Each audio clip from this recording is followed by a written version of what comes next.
এই কাঁচা আমের সিজনে কত যে আমের রেসিপি হচ্ছে তার কোনো ঠিক নেই। তবে আমি একটু ভিন্ন ধরনের কাঁচা আম দিয়ে এক ধরনের চাটুনি রেসিপি করেছি, মানে চাটনি।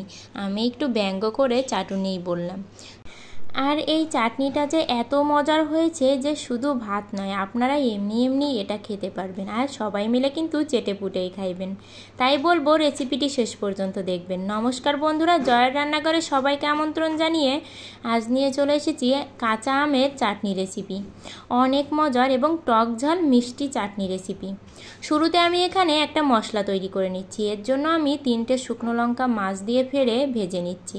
শুকনো লঙ্কাগুলো ভাজি করা হয়ে গেলে এর ভিতর দিয়ে দিলাম 2টো এলাচ, আর দিয়ে দিয়েছি জিরা, ধনিয়া আর পাঁচফোড়ন। এই সবগুলো উপকরণ একসাথে ভালো করে ভেজে যখন দেখবেন একটা ভালো সেন্ট বেরিয়েছে তখনই এটা নামিয়ে ফেলবেন। আর একটা কথা অবশ্যই বলবো, এই মশলাগুলো খুব বেশি ভাজবেন না, তাহলে কিন্তু খেতে একদমই বাজে লাগবে, মানে গন্ধটা উগ্র আসবে। এবার আমি কড়াইয়ে অল্প পরিমাণে সরিষার তেল দিয়ে দিলাম। আর এই চাটনির জন্য খুব বেশি তেলের কিন্তু প্রয়োজন নেই, যেহেতু আমি এটা আচার করছি না, তাই চাটনির জন্য অত বেশি তেলের প্রয়োজন নেই। তেলটা একটু গরম হতেই আমি এর ভিতরে 1 চা চামচের মতো পাঁচফোড়ন ফোড়নে দিয়ে দিলাম। আর আমগুলোকে আমি আগে থেকে কেটেই নুন হলুদ দিয়ে মাখিয়ে রেখেছিলাম। এবারে এই পাঁচফোড়নের ভিতরে আমি আমগুলো ছেড়ে দিলাম। এবার একটু নেড়ে চেড়ে এটাকে ভেজে নেব।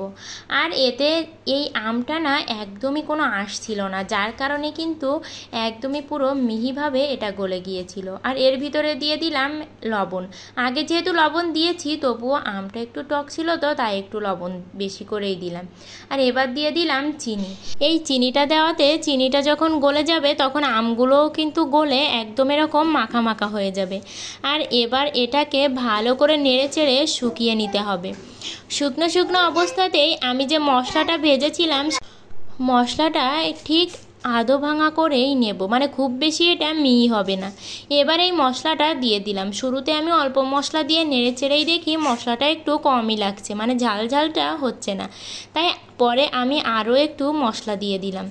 এবার এটাকে নেড়ে চেড়ে নামিয়ে নিলেই রেডি টক মিষ্টি ঝাল আমের চাটনি। সত্যি এই গরমের দিনে এরকম চাটনি খেতে কিন্তু ভীষণই মজা লাগে।